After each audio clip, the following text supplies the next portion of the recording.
Wayanad പുൽപ്പള്ളിയിൽ UDF BJP സഖ്യമെന്ന ആരോപണത്തിന് പിന്നാലെ 2 Congress standing committee അംഗങ്ങൾ രാജിവെച്ചു. DCC നിർദ്ദേശത്തെ തുടർന്നാണ് രാജി. ഇരുവരും BJP പിന്തുണയോടെയാണ് സ്റ്റാൻഡിംഗ് കമ്മിറ്റിയിലേക്ക് തെരഞ്ഞെടുക്കപ്പെട്ടത്.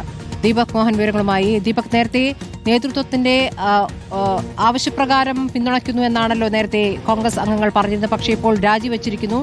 DCC ആവശ്യപ്പെട്ട പ്രകാരമാണോ രാജി?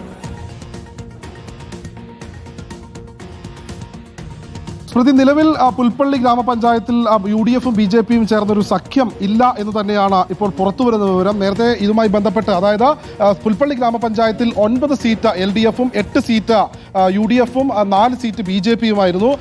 ഈ സ്റ്റാൻഡിംഗ് കമ്മിറ്റി, അതോടൊപ്പം വിദ്യാഭ്യാസ ആരോഗ്യ വകുപ്പ് സ്റ്റാൻഡിംഗ് കമ്മിറ്റി തുടങ്ങിയ കമ്മിറ്റികളിലേക്കൊക്കെ ഇരുവിഭാഗവും കോൺഗ്രസും BJPയും പരസ്പരം വോട്ട് ചെയ്ത് സഹായിച്ചിരുന്നു. ആ വിഷയവുമായി ബന്ധപ്പെട്ട് വലിയ തോതിലുള്ള ആരോപണങ്ങൾ ഉയർത്തി CPM പ്രധാനമായും BJP UDF അവിശുദ്ധ കൂട്ടുകെട്ട് എന്നുള്ള രീതിയിലേക്കൊക്കെ വിവാദങ്ങൾ ഉയർത്തിയതിനെ തുടർന്നാണ് DCC ഇത്തരത്തിലൊരു നിർദ്ദേശം നൽകിയിട്ടുള്ളത്. നിലവിൽ സഖ്യങ്ങളൊന്നുമില്ല.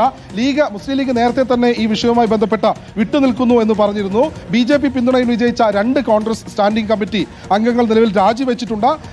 DCCയുടെ നിർദ്ദേശം ഇതിന്റെ പിന്നിൽ കൃത്യമായി ഉണ്ട് എന്നാണ് നമുക്ക് മനസ്സിലാകുന്നത്. സെലിൻ മാനുവൽ, ഗീത കുഞ്ഞികൃഷ്ണൻ എന്നീ 2 ആളുകളാണ് രാജിവെച്ചത്. ഇരുവരും BJP പിന്തുണയോടുകൂടി സ്റ്റാൻഡിംഗ് കമ്മിറ്റിയിലേക്ക് തെരഞ്ഞെടുക്കപ്പെട്ടിരുന്നു. ഇന്നലെ സ്റ്റാൻഡിംഗ് കമ്മിറ്റി ഒരു തവണ കൂടി, അതുമായി ബന്ധപ്പെട്ട് ഇന്നും സ്റ്റാൻഡിംഗ് കമ്മിറ്റി ഉണ്ടായിരുന്നു. പക്ഷേ ലീഗ് അതിൽ നിന്ന് വിട്ടുനിന്നു. ഒപ്പം നേരത്തെ ഈ BJPയുടെ പിന്തുണയോടുകൂടി വിജയിച്ച കോൺഗ്രസിന്റെ 2 പ്രതിനിധികളും രാജിവെച്ച് BJPയുമായി സഖ്യമില്ലാത്തൊരു നിലപാടിലേക്കാണ് ഇപ്പോൾ നീങ്ങിയിരിക്കുന്നത്. സ്മൃതി, ശരി, ദീപക്കാണ് വിവരങ്ങൾ നൽകിയത്.